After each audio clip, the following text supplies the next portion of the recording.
ব্যবসা শুরু করতে গেলে লাগে পুঁজি, আর পুঁজির অভাব না থাকলে বা পুঁজির ব্যবস্থা করে ফেললে ব্যবসা শুরু হতে দেরি লাগে না।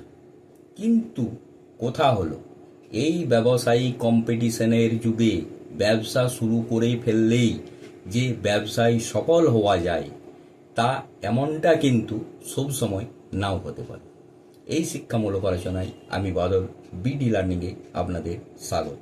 যারা চ্যানেলটি নতুন দেখছেন এবং যারা এখনো পর্যন্ত সাবস্ক্রাইব করেননি অবশ্যই করবেন, এবং ভিডিও ভালো লাগলে লাইক এবং শেয়ার করতে ভুলবেন না।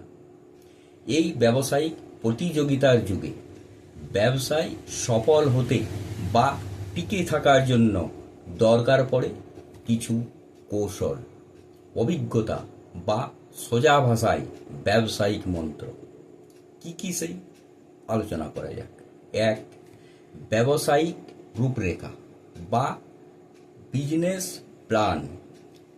ব্যবসায় পুরো রূপরেখা প্ল্যান ড্রাফট করে ফেলা দরকার।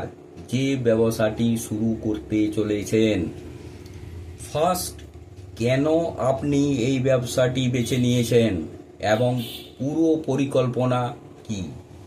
অনেক সময় দেখা যায় অন্যের পরামর্শ অনুযায়ী বা অন্যের কথায় শুধু ব্যবসা বলে না, যে কোনো কাজ করতে গেলে ক্ষতির সম্মুখীন হতে হয়।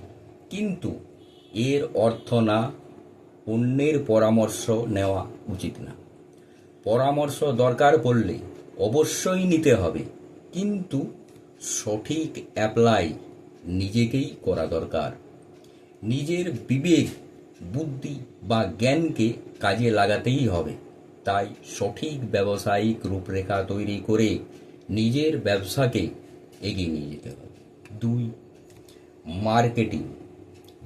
ব্যবসায় মার্কেটিং প্ল্যান কি হবে, কারণ এই মার্কেটিংয়ের উপরেই ব্যবসার সফলতা দাঁড়িয়ে থাকে।